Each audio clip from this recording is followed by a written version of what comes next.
Okay, everybody, here we go. Monday morning commute, episode 3. And today we're going to talk about luxury vehicles, luxury manufacturers, and what their future is. Because if you watched our latest review video with the Kia EV9, we made a comment in that video, Casey and I both did, that we really like the EV9. Phenomenal vehicle.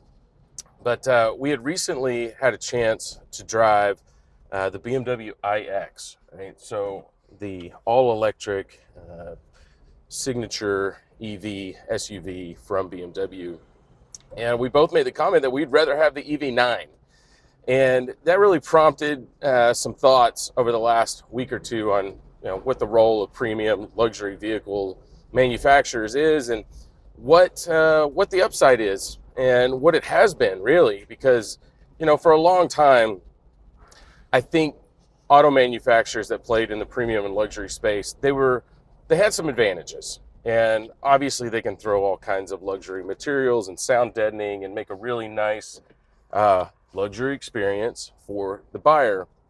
But I don't really think that was all of the appeal. I think it came down to power and power delivery, things like really refined handling with a vehicle.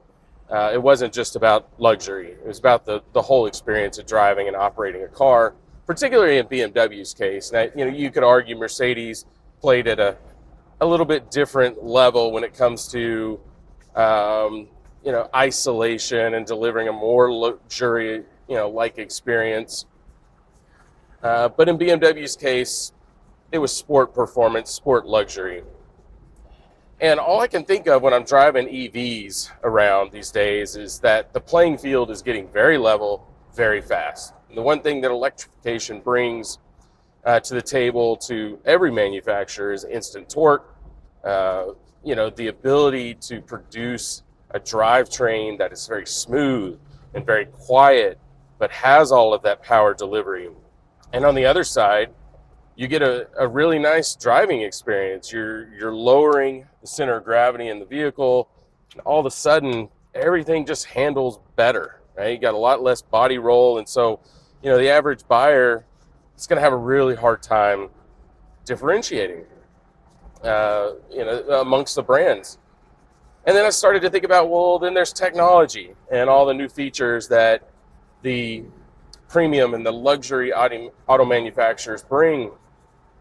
But the cost of that technology is coming down so fast, and the ability to deliver a lot of features and driver experiences through software updates and through relatively low cost touch screens. All of this is it's moving down market really, really fast.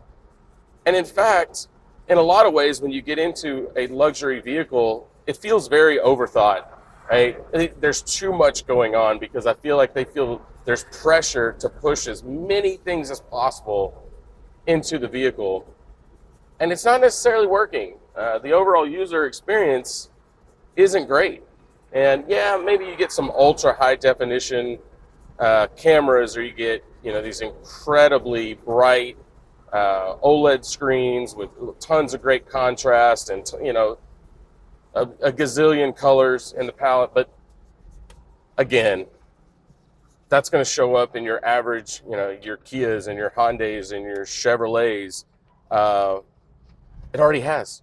We just got into the Silverado EV this week, and the UI experience in that with the giant touchscreen and the Google Maps and the Google Auto integration is exceptional. And I think where they have the advantage is it's far simpler to operate than anything that you're going to find in a BMW or Mercedes or an Audi these days. Although Audi's been a little bit ahead of the curve with the Android integration, and so I think they're doing well there. But there is one thing that the luxury automakers still have that is a big time advantage, and that is dealership experience. And you walk into premium or luxury automaker dealer, it's a different place. And when it comes to service delivery, very often, they've got this down, right? You're going to pull up, you need your oil changed, You're going to drop that car off. They're going to greet you by name. They're going to hand you the keys to a loaner vehicle, and off you go. And it's very seamless. If you do have to wait or you choose to wait, some of these dealerships have high-end coffee bars, entertainment, a nice place to sit and work. That is an advantage for them. But how much of an advantage is it really in an EV world where you don't have to go to the dealer very often? I'm not having to go get an oil change every 10,000 miles, depending on which manufacturer it is and their scheduled maintenance. So if I'm only going to have to go once every couple of years to a dealership, then that experience doesn't really matter. And that's why you're seeing, folks like Rivian come along and they're on-the-road technicians. If there is anything wrong with your car, it's most likely software related, and they're either going to be able to do it over the air, or they're going to come to your house, plug in a computer, get all of their diagnostics, and probably be able to resolve the issue. We had a Chevy Bolt.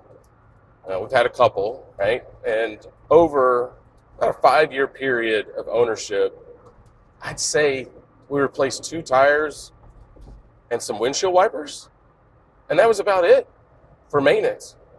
And so that dealership experience, they're going to have to rethink it. They're going to have to rethink how they deliver the value of the brand to the owner. And I'm just really curious where they go and what some really smart people, at these manufacturers are thinking, what they'll be able to deliver next that keeps people willing to spend the kind of money that you have to spend on a luxury car. Because, in the case of that EV9, we got 99% of what we wanted out of a vehicle at a relatively modest price compared to 40, 50% more that you're seeing in the market with those traditional luxury players. So tell me what you think. Go ahead and drop down into the comments, and what's the value? Where do you think they're at risk? What do they got to do to maintain and grow their market share and convince you that their products are worth it? All right, guys, next time. Thanks for watching.